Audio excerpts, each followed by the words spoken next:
téléspectateur yu ITV di leen nuyu di leen ziar am mbégte dellu si fi tey jii ñu am mbégte dalal Aïda Ndiaye Gningue nekk chargée de la formation ci mouvement national des femmes de la CSA suñ ko waxee moom mooy confédération des syndicats autonomes ñu def taxaw seetlu jëm ci wàllum post Covid 19 ñu fas yéene si am lël bi nga xamante ni dañ ko jagleel lu ñuy wax lépp lu jëm ci wàllum équation des inégalités naka noonu aussi mesure d'austérité loolu yëpp ñoom ñu fas yéene ko sumb xool tamit yan matukaay nañ si war a mën a jël ndax mbas bi si at yi si ginnaaw sonn na loolu nañu trop maanaam sax fekkee ni. feebar bi mu ngi fi ba léegi man lay dalal jàmm ci plateau kennu askan wi fii ci ITV madame Gningue Aïda Ndiaye. merci beaucoup El Hadj Cissé maa ngi lay nuyu di la ziar bu baax di nuyu téléspectatrices ak téléspectateurs ITV yépp au Sénégal et à travers le monde parce que nous savons que c'est une télé qui est suivie un peu partout di nuyu liggéeykat yépp dans leur majorité. oui waaye di ci beral loxo liggéeykatu la coalition des centrales syndicales du Sénégal. ñi nga xam ne ñu ngi affilié à la CSI ñoom laa fi toogal tey. ñoom nga fi toogal. ndax ñun waa CSA di confédération des syndicats autonomes bi ma bokk. ñun ñooy bras technique gu CSI ci activité bu tey bi ñu war a def suba ñoo ko war a organiser fii ci Sénégal.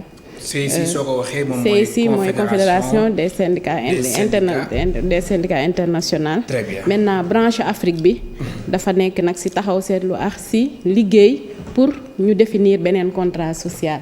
xam naa bu ñu xuusee ba ci kanam dinañ ci ñëw waaye jàppal ne maa ngi nuyu ñëpp.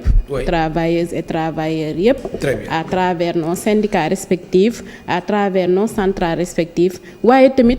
liggéeykat yi ci kër yi ndax ñooñu peut-être que bokkuñu ci benn syndicat waaye il demeure des travailleurs waaye tamit liggéeykatu secteur informel yi bu ñu bokkul ci beneen syndicat tamit elle demeure des travailleurs donc maa ngi leen di nuyu yéen ñëpp. am na solo mbokk téléspectateurs yi ma fàttali yéen ñuy suivre en direct ci ITV canal plus 217 TNT 15 Eutelsat ak TV d'Orange tey nag suñu gan di Aïda Ndiaye Gningue nekk chargée de la formation ci mouvement national des femmes de la CSA suñ ko waxee di confédération des syndicats autonomes du Sénégal alors dañ koy commencer ak question d'actualité bi soxal wàllum wér-gu-yaram ak li xew hôpital Aristide Le Dantec li nga xamante ni moom mooy defaraat bi ak coow gu ci juddu jàppal bàyyil beeg yooyu yëpp diggante ñi nga xamante ni ñoo di collectif pour la défense et la sauvegarde donc de l'hôpital Aristide Le Dantec ak kilifa yi alors d'abord yow en tant que femme leader nga jiite mouvement national des femmes bi nga xamante ni moo nekk CSA ban lecture nga am ci taxawaay bi ak tamit li nga xamante ni moom mooy defaraat ak déménagement bi am ci hôpital Aristide Le Dantec am nañ ci xol bu naxari di commencer en tant que femme tout court ndax ñun boo jigéen mooy jaboot mooy faj jaboot mooy dalal donc loolu lu metti la ci ñun jigéen ñi lu metti la ci askanu Sénégal ndax hôpital Le Dantec ba ñu nekkee xale ba léegi xam nañ ne jëmukaay la pour feebar yu bari jëmukaay la pour askan wi maanaam askan wi c'est dans sa majorité ñi nga xam ne seen loxo jotul seen gannaaw jëmukaay la ci ñoom bien que nag faju fa metti woon na rang bi dina metti kii rendez-vous yi dina soriantoo waaye dafa nekk loo xam ne dafi sës nit ñi dañ ci daan dem di faju liñ ne dañ koy toxal y a des dessous yoo xam ne peut-être man maîtriser wu ma ko du ma ci avancer mais yaakaar naa ne booy jóg di toxal lu toll ni hôpital Le Dantec war na am foo ko jaarale war na bañ a am yàkkamti parce que bu ñuy da nga gis ni yow mbir mi dafa am dama gis ne dafa am précipitation te précipitation boobu man gisuma lu ko fi jar. mais lu tax yow ci loolu ci lan nga basé wu soxna Aïda Ndiaye Gningue nga ni dafa am précipitation. parce que dañoo xëy rek. dossier hôpital Aristide Le Dantec parce que dañoo xëy rek ñu gis agitation bu metti ñu gis délai bu gàtt ñu ne le 15 malade yeex ña dee wax ñëpp dañ war a génne ci hôpital bi pour ñun li ñu war a teg ci kaw muy nit ki l'humanité moom lañ war a teg ci kaw au-dessus de tous les intérêts nag quoi que bu intérêt bu mu mënti doon nit moo war a nekk au-dessus de ça war nañ jël malade yi d'abord ñu jël un temps bu raisonnable ne leen dañ leen di orienter fii ak fii ak fii loolu war na dem 6 mois ba ci 1 an sax normalement war nañ jël travailleurs yi ñi fay liggéeyee mu nekk contractuel mu nekk yor CDD mu nekk yor CDI mu nekk koo xam ne dañ la fa embaucher war nga xam yow lan mooy sa statut war nga xam yow ban service ngay dem war nga xam sa service bu ñu koy yóbboo yow yan condition lañ la fay yóbboo mu des tamit ñeneen ñi nga xam ne dañ fay liggéey aux alentours. Oui. Parce que hôpital tamit nekkul seulement fajkat bi ak ki ñuy faj c'est tout un ensemble boo xam commerce bi fa nekk ne waruñoo xëy suba rek jox leen délai 1 semaine wala délai 2 semaines ne leen da ngeen di dem ñun bokk askan bi dañu gis ne yàkkamti la boo xam ne dafa nasaxal torop ñun askan bu ndaw bi nga xam ne hôpital Aristide Le Dantec foofu lañ doon fajoo ñu gis ci ay images yu xaw a doy waar yoo xam ne jaru ko woon maanaam dafa metti daal dafa metti ça fait mal au cœur. très bien ci image yu doy waar yooyu sax nga xamante ni moom nga wax bokk na ci fu ñuy wax morgue bu hôpital Aristide Le Dantec foofu la nag jamono ji major bi xamal na suñu reporter bi di Abdourahmane Ly juróom fukki koor ak juróom-ñeent ñu ngi fa te suñ deful nank ultimatum bi dimanche la waajur yi suñ leen jël siwul daañ leen tamit jébbal suñu borom fileek dimanche loolu nag Abdourahmane Ly moom moo fa doxantu woon ak Bara Sow mu nekk ay image yu daw yaram yu doy waar yi nga xamante ni gisoon nañ ko ca hôpital Aristide Le Dantec ñu teewlu ko dellusiwaat ci plateau bi dal lañoo nemmeeku ca morgue hôpital Aristide Le Dantec ay néew yu ñu war a suul ngir xaar ba tey ci ñaari chambre froide yi nga xamante ni mooy dox benn ci tiroir yi wenn néew woo nga xamante ni yàgg na fi loolu di ab étranger woo nga xamante ni juróom-ñaari weer def na ko fi bu ñu sukkandikoo ci major Ba. mu ngi fii def nañ autopsie bu yàgg mais dafa am benn genre contentieux bu nekk ci diggante fi mu doon liggéey ak famille am te bitim réew la dëkk bu sori la donc ñooñu aussi mënuñu précipiter rek comme ça ba démb rek maa ngi wax ak ay responsable corps boobu incha allah bu yàlla defee jàmm du yàgg trop dañ ci am lu leer mais kooku boobu dañ koy transférer incha allah dañ koy transférer yóbbu ko ci beneen structure le temps que ñuy régler problème bi quoi. juróom fukk ak juróom-ñeent mooy limuk néew yi nga xamante ni bu fekkee ni seeni mbokk feeñu ñu fileeg dibéer gi nar nañu leen suul ca Yofa di ay leeralu ko major Ba. bu dee koor yi xam ne dañoo jóge ci biti mag ñi mat nañu lu mat ñaar fukk ak ñaar bu dee bébé yi mooy liir yi ñuy sànni ci biti wala ñu leen di for ci biti loolu mat nañu juróom-ñett bu fekkee ne aussi ay bébé yu juddoo fii suñu maternité te la depuis 2018 ba fi ne xam ne ñu ngi fi mais amul benn parent bu leen ñëw jël ci ñun leen di gaar def suñu maximum ñooñu booy xool mat nañu ci ñaar fukk ak juróom-ñett. ñeneen nar nañoo bokk ci délocalisation bi hôpital Aristide Le Dantec bi nga xamante ni nar nañu ko yeesal dina délocaliser yenn ci ay services am dolli ci yóbbaale yenn ci ay néew yi nekkee ci morgue bi ci yenn ci ay bërëbu fajukaay nekkee ci réew mi. ba fi ñu toll nii ñu ngi ci ñeent ba juróom comme ça mais comme que fii ak dimanche jotagul ñun aussi tooguñu rek ñu ngi contacter ay nit pour ñu jéem seet ndax fii ak boobu seeni mbokk wala ñi leen fi indi dañ leen mën a jël ci bu fekkee nag loolu mënul nekk incha allah dañ leen di transférer yóbbu leen ci yeneen i morgue. muy ab morgue bu wuuteeg yeneen yi nga xamante ni ay autopsie dañu ko fi amal ci atum 2021 rek lu toll ci juróom-ñeenti téeméer ak ñeenti fukk autopsie amal nañu ko fii muy ab service woo nga xamante ni nar nañu ko yóbbu ca l'hôpital Dalal Jàmm.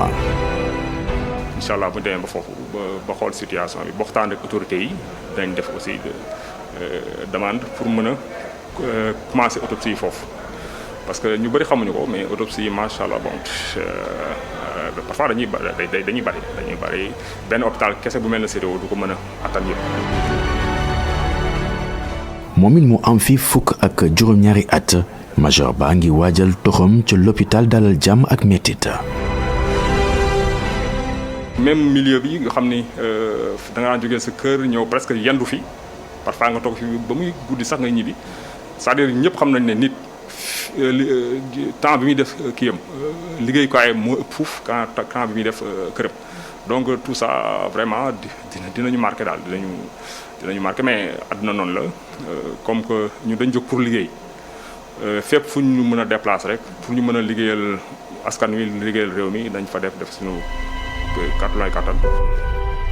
muy naxar gu muy yaakaar bànneex gannaaw gu liggéey gi yembee ci yeesal gi fii ci l'hôpital Aristide Le Dantec ñenn ñuy liggéey ci morgue bi ngi profito ngir laaj seen ëllëg ci bërëb bi waaye bu ñu sukkandikoo ci kilifa gi nekkee ci morgue bi ñi amee contrat ak it ñii di ay prestataires yépp danañu leen yóbbu ci l'hôpital Dalal Jàmm.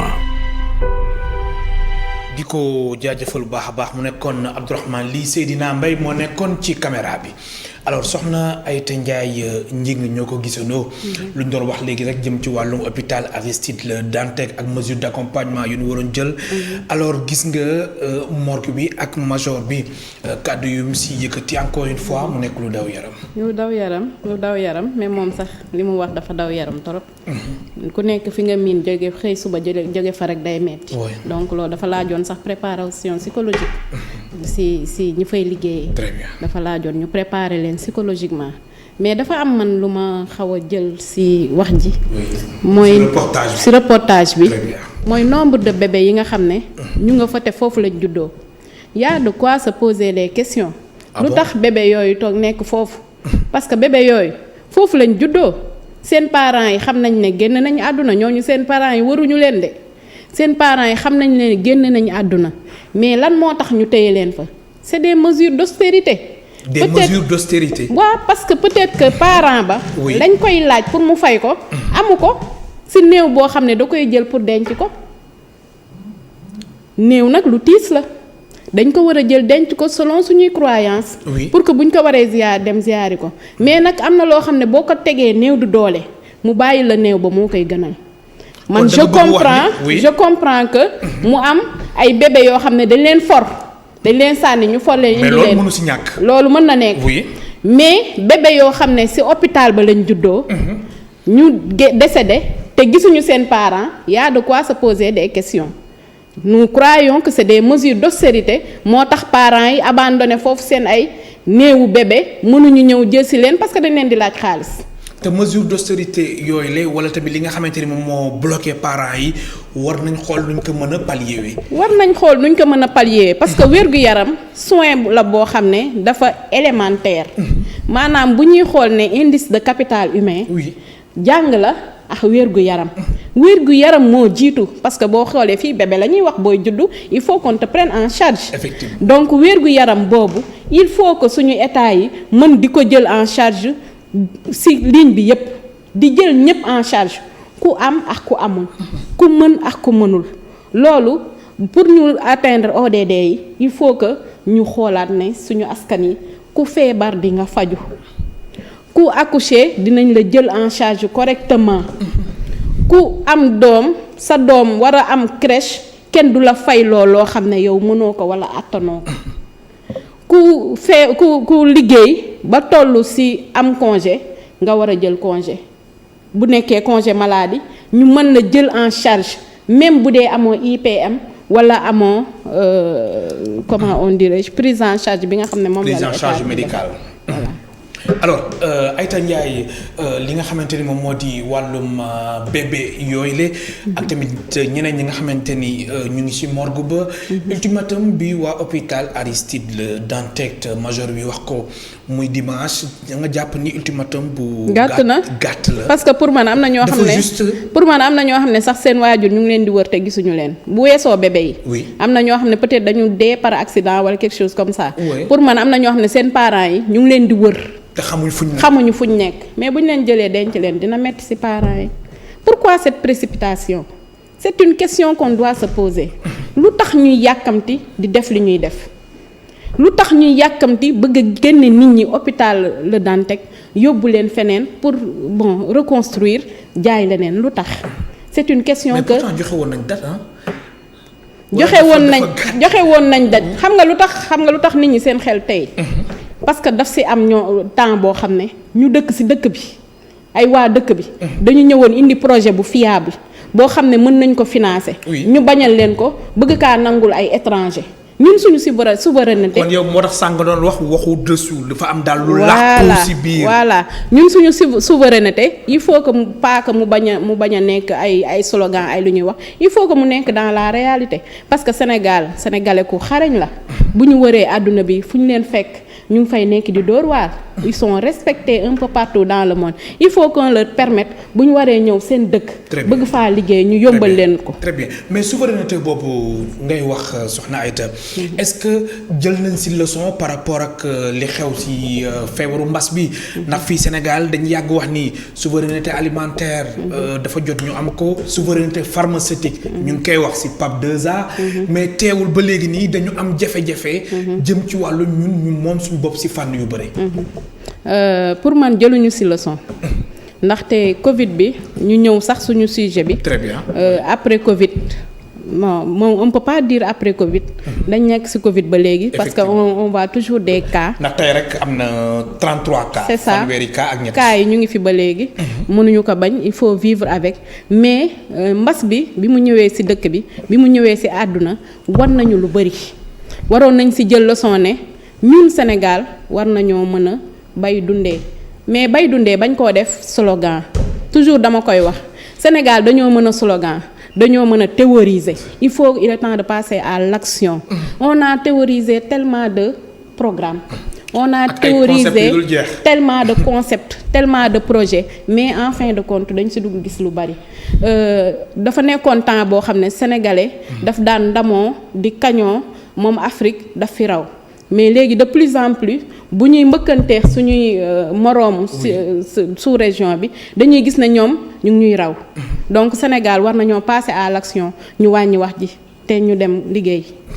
alors mesure d'austérité boobule mu nekk lu leen soxal jëm tamit ci wàllum lu ñuy wax l'équation des inégalités moo tax yéen waa CSA jigéen ñi nga xamante ne ñoo nekk CSA te wér-gu-yaram soxal leen ak tamit nekkinu liggéeykat yi ak askan bi lu jëm ci wàllum lépp nga xamante ni moo soxal CIS wala CSI confédération bi nga xamante ni moo ëmb syndicat yu nekk ci àddina bi yëpp te CSA confédération des syndicats autonomes bokk ci naka noonu ñoom CNTS FC ak CSA UDTS ak yeneen kuréel yooyu la suba ngeen fas yéene amal lël bi nga xamante ni da ngeen war def taxaw seetlu jëm ci wàllum Covid 19 kon Covid 19 bi da ngeen jàpp ni lépp lu jëm ci wàllum mesure d'austérité yi nga xamante ni kilifa yi waroon nañ ko mën jël lam sax fekkee ni ñu wax nañ wàllum relance économique ba mbir mi ak tamit fonds force Covid 19 bi nga xamante ni amoon na fi ak yéen ndimbal yu waa ministère de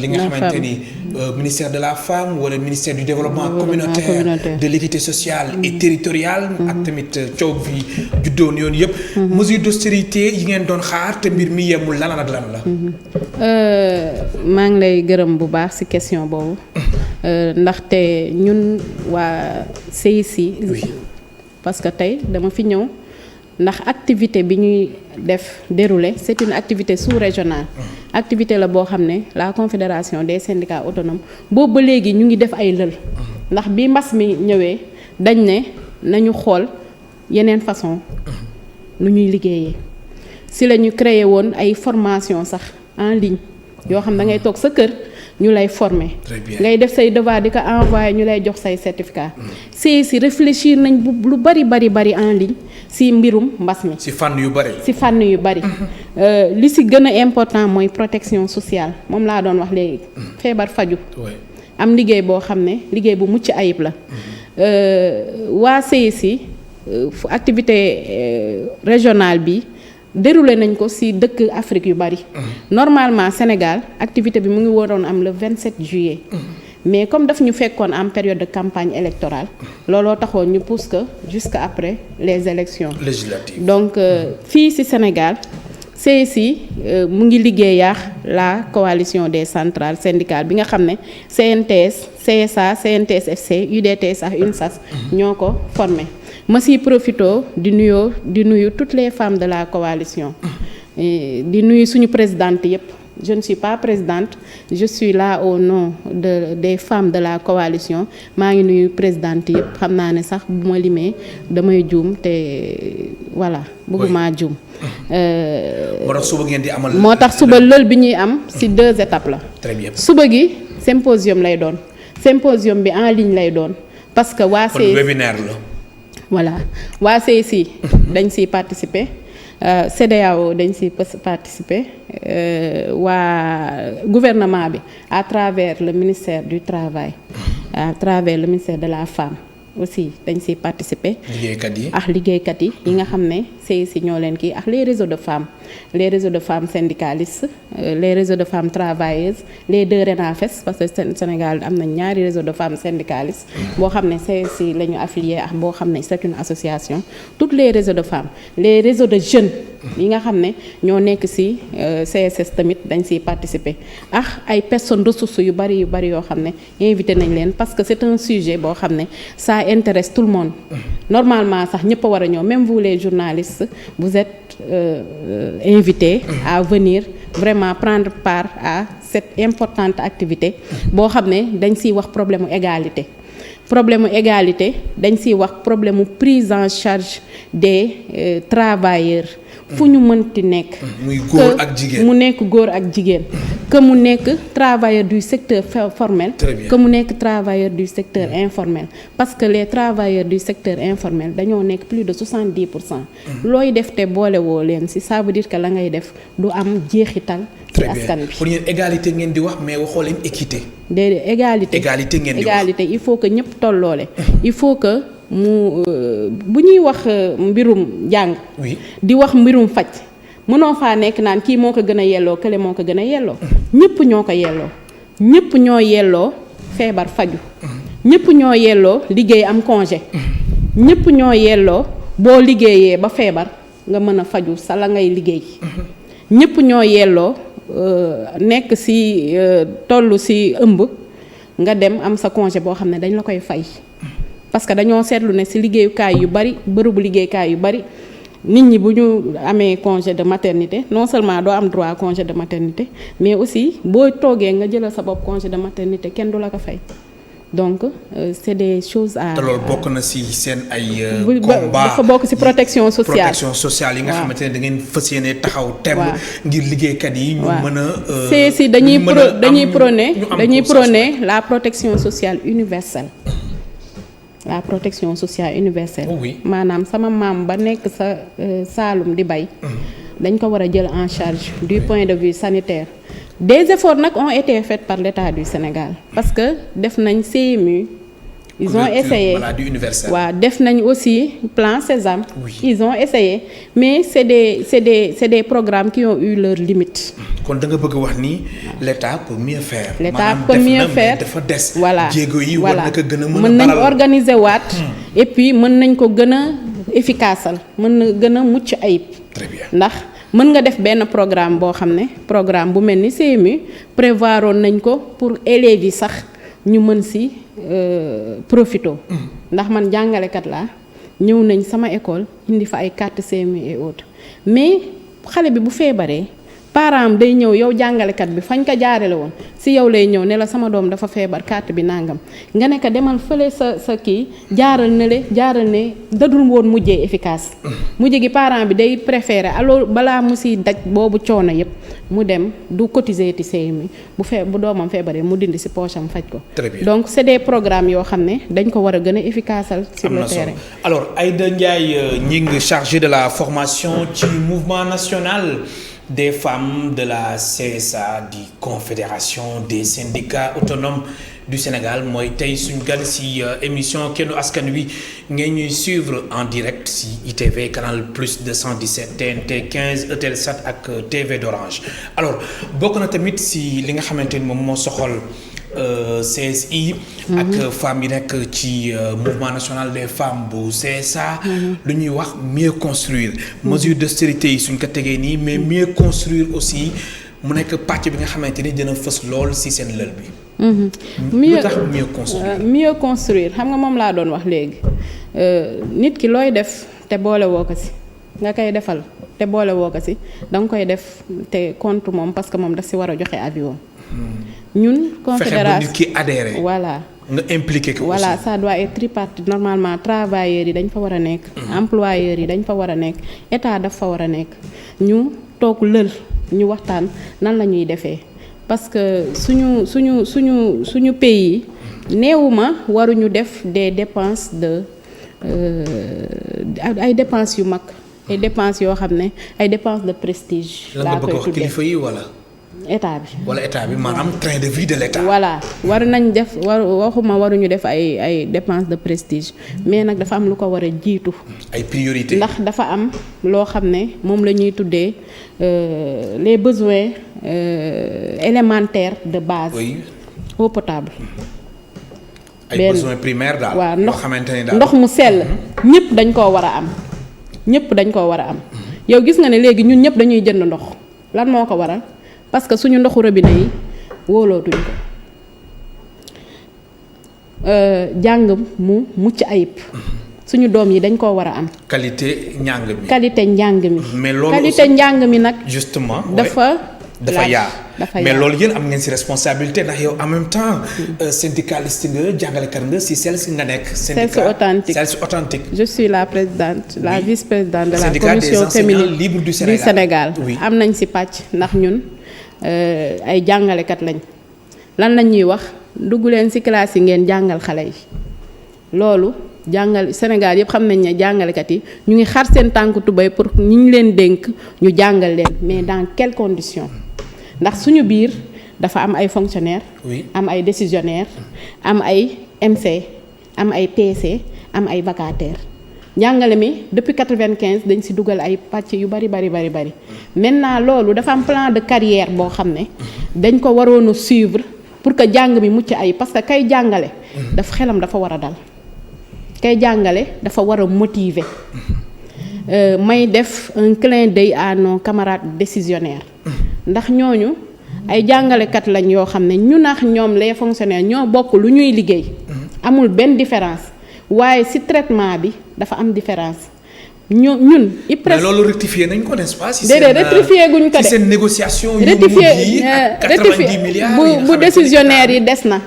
dafa bu des ba léegi décisionnaire yi dans leur plan de carrière. loolu état bi corrigé ko ba léegi. des na ñu ngi siy woo ministère de la fonction publique muy yeggali boobu liggéey te ñu génn décret bi génneegul ba pare ñu ngi siy woo tamit ministère du travail di si woo ministère de l'éducation nationale pour le reversement des décisionnaires seen pension IPRES yi ndax am na ñoo xam ne dañoo liggéey pendant 10 ans te bañ leen dugalee décisionnaire dañuy door a compter seen année de travail ba ñu demee retraite ba ñu ñëwee ay miettes lañ fa fekk loolu c'est un cri de cœur que je lance à tout le gouvernement du Sénégal que ñu taxaw ci loolu jàngalekat yooyu décisionnaires yooyu nañ taxaw seen këyit ñu régler ko une bonne fois pour toutes pour que au moins bu octobre jotee ñu bañ a déggaat jàngalekat yi ci leneen ñu naan jàngalekat yi alors que voilà mais justement responsabilité bi mën nañu wax ni lu responsabilité partagée la ndax gis nañ saa su nekk yéen da ngeen di wax état au Sénégal jàppal bàyyil mais tamit jàngalekat yi am ngeen ci responsabilité parents yi mais jàngalekat yi war nañ si am responsabilité. ndax seen grève bu nekk classe yi jàngale. non seen grève yu si bëree wala mën nañu wax ni seen ay revendications lépp ci wàllum koppar la. c'est important mais oui c'est important loolu je suis parfaitement d'accord avec vous. soxna Aïta Ndiaye. mais dafa am lu nga xamante ni mooy jàngalekat bi. mu war a dem jàngale heure bu mu war a jàngale. ba pare aussi di joxe qualité jàng bi aussi mu nekk lu am solo. est-ce que xam nga ne fonction publique jàngalekat rek moo fiy liggéey 8 heures. est-ce que xam nga ne fonction publique jàngalekat rek moom ngay dem 8 heures ci classe am fekk fa mu toog. waaw mais am na ñu nekk fonction publique ñoo xamante ni ay 7 heures et quelques mu fekk leen seen bureau. loolu c'est les exceptions. c'est les exceptions parce que ñun ñëpp dañuy dem ci bureau yi. ça c'est les exceptions les enseignants sont à l'heure dans leur classe maintenant il faut leur donner l'outil nécessaire kii nu mu tudd environnement bi. oui il faut ñu xoolaat ko. environnement bu propice. environnement propice favorable parce que man je suis une militante de la scolarisation des filles. exact. il faut que suñu école yi mu nekk école boo xam ne c'est attractive école boo xam ne xale ba bu fay dem dafay sawar a dem jàngi. neex a dugg neex a toog jàngalekat ba nekk fa à l'aise jàngalekat yu góor yu jigéen yi nekk fa à l'aise ñun xam nga ne laajuñu sax ay classes yu climatisées mais nous demandons le juste nécessaire. nous ferons le reste parce que bu ñu gisee résultats yi am nii bi passé ci année 2022 bi on a su que y a des bons qui ont été faits ci examen yi. il faut motiver encore les enseignants il ne faut pas que ñu leen di jël di leen teg doomu nijaay walla doomu bàjjenu ñépp jàngalekat taxawaayam dafa am solo lool ci réew bu ñu gisee dëkk bi li fi xew xam nañ ne depuis 2003 ñu ngi ci ay cycle de grève yoo xam ne l'État a fait du laisser pourrir et le système éducatif a été lourdement atteint donc il faut que ñu revenir à suñu système d'antan bi nga xam ne école publique bi bu ñu jàngalee dañuy jàngale bu mucc ay parce que les enseignants doivent être bien formés ñu bàyyi di leen former au rabais. oui mais est-ce que mën nga joxe garantie que ni année scolaire bii di ñëw 2022 2023 dina nekk benn année scolaire bu stable bi nga xamante ni du am benn rëq-rëq naam sax. si l'État respecte ses engagements il y aura pas de problème. si l'État respecte ses engagements. milliards yu mu génne bon le problème c'est pas seulement pécuniaire li ma la wax c'est ensuite des problèmes de carrière. loolu dafa am importance la gestion des dafa am importance looloo ëpp importance problème mu xaalis.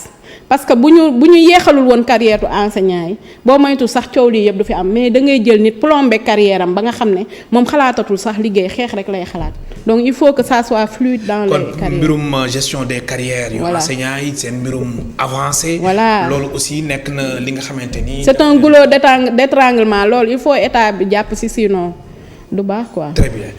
soxna Aïta Ndiaye ñi moom mooy tey suñu gan li ñu dese ci ay simili bëreewul moom mooy chargé de la formation ci mouvement national des femmes de la CSA confédération des syndicats autonomes alors ci seen ndaje bi fa am benn pàcc bi nga xamante ni yow da nga ko laal léegi mu soxal wàllum njàng mekk njàngale mi nga nekk mère de famille nekk aussi syndicaliste nga jiite li nga xamante ni pàcc gu rëy jëm ci wàllum soxna yi jigéen ñi ci CELS authentique CELS suñ ko waxee moom moo di syndicat des enseignants libres du Sénégal authentique. très bien alors léegi ñu gis fan yi ñuy wax mbirum taxawaayu parents d'élèves yi wala parents yi d'une manière générale. ak li nga xamante ne dafay xew lomotif yeeg. kurti yeeg. jaxasoo yeeg diggante góor ak jigéen. mais teewul saa yu ñu si waxee mais chaque année mbir mi. ça revient c'est un problème d'éducation globale. global parce que ñëpp boobu nag d'accord naa ne ñun ñëpp am nañ ci part de responsabilité. d'accord na ñëpp. ñun ñëpp am nañ ci part on est tous interpellés. parce que non seulement parents yi dañuy daw rek da ngay xëy fajar sa kër guddi nga fay duggaat. tu laisses les enfants ci ak bon bi day wàcc bàyyi leen nga bàyyi leen ak télé bàyyi leen ak ay réseaux sociaux il faut que ñun ñu ñëwaat suñuy valeur suñuy valeur suñu mbokku jigéen ñi dañoo tàmm léegi appartement. waaw il faut que ñu dellu ci ëtt yi. il faut ñu dellu ci ëtt yi ñu nangu suñuy kër yi bàjjen yi ak nijaay yi. kon yow da nga compter yow ñi nekk ci appartement yi ñii di luy nekk ci appartement yi. contre ma leen sax parce que xam naa ne jamono moo leen di yóbbu foofu parfois. mais parfois tamit il faut que ñu xalaataat yaru xale yi. c'est important. ñu bañ ko toujours di ko dénk koo xam ne ñun xamuñu ko. moo la daal ëtt yi daal. waaw. foog ñu delluwaat ci valeurs yi. le plus régulièrement possible. il faut que ñu jël suñu doom yi di leen génne ci ëtt yi bañ leen di leen tëj ci appartement yi ñun dañoo am suñu culture bopp. dañu am suñu ay réalité bopp ñun ay sénégalais lañ duñu ay européens duñu ay américains. il faut que te loolu moo indi ay violence ndax violence yi xew c'est des violences yu ci bari domestiques. le motif yi di xew am na yoo xam ne ci biir kër yi lay xewee peut-être que les parents ne sont pas au courant. parce que parents yi am na fa. parents yi dañuy daw di liggéey yaa la promiscuité loolu yëpp ci pauvreté la y a la promiscuité kër yi tuuti nañ xat nañ nit yi bari nañ il faut que état bi xool politique boo xam ne day décongestionner les grandes villes jël les entreprises jël les industries yóbbu leen y a tellement d'espace ci Sénégal mu décentraliser ko y a tellement d'espace mu bañ a nekk li ñu yóbbu Diamniadio parce que Diamniadio c'est Dakar Diamniadio c'est Dakar y a tellement d'espace. mais Diamniadio ville bu bees la boo xamante ni quand même. non quand on dit que ne dañu décentraliser. pour man Diamniadio du décentraliser c'est toujours Dakar il faut qu'on pense aux autres régions. mais ku nekk Diamniadio mën nga dem vite fait Thiès Touba nga wàcc. ak autoroute bi su paree nga dem Saint-Louis ak yeneen gox yi ñoom Kaolack ak ñoom seen. mais foofu ñu def Diamniadio noonu le sénégalais moyen mënu fa dëkk. le sénégalais moyen. amu fa accès. loolu nga wax. waaw ak terre ñii di liggéey foofu sax. ñii di liggéey foofu dëkkuñu fa. loo tax ñuy jël terre di dem ak a ñëw mënuñu dëkk Diamniadio c'est cher. très bien Aïta Ndiaye ñing lan ngay jeexalee waxtaan bi jëm si tamit si seen lël bi nga xamante ni moom ngeen di waajal mu soxal lépp lu jëm ci wàllum équation des inégalités ak mesure d'austérité bi nga xamante ni la lutte contre la vie chère. la vie chère. la vie chère les mesures d'austérité xam nga mooy impôts yi ñuy def ak yooyu. day calqué wu suñu économie ñun fi mu nekk nii boo demee marché yore 20 000 wala 30 000 sax du la mat. La vie est chère il faut qu'on en parle en tant que travailleuse en tant que syndicaliste. mais loolu du Sénégal rek quand même. mais du man rek bokkuma see ko gën. am na dëkk mais yoo est-ce que Sénégal mën na génn si. non am na dëkk yoo xam ne réussir nañ ko par exemple Maroc la vie n'est pas chère là-bas lu tax parce que ñoom dañoo bay dundee lu tax ñun duñu bay dundee. ñun foofu la ñu échecgee. waaw foofu la ñu échecgee on a échoué on a des terres on a le soleil on a de l'eau mais on n'a pas investi trop dans la culture. am na quand je vois la diaspora di yuuxu parce que dañoo gis ne c'est possible ailleurs. pourquoi pas ici au Sénégal il faut que nous Sénégalais que ñu bañ a jël yëpp tamit wekk ko état que ñu mën a dellu sa tool ya. très bien bay mais avec des mesures d'accompagnement il faut pas que ñu tamit ñu sànni ñu ci tool ya il faut que les secteurs comme la pêche. les secteurs comme l'agriculture ñu gën leen a dooleel les secteurs comme l'élevage ñu gën leen a dooleel ba nga xam ne ñun suñu lekk ak suñu naan duñ ko jëggaani feneen c'est possible il faut que le Sénégal s'y met. am na solo maa ngi lay gërëm baax di la sant. maa ngi lay sant yow tamit waa maa ngi yokk di woo ñëpp nag toutes les femmes travailleuses parce que c'est les femmes qui portent le projet. oui maa ngi woo ñëpp des 5 centrales syndicales mais aussi tous nos invités les journalistes la société civile ñoo ngi woo ñëpp pour ñu ñëw suba le matin ce sera en ligne on a partagé le lien avec dans nos réseaux. L'après-midi ce sera à la maison Madia Diop de la CNTS.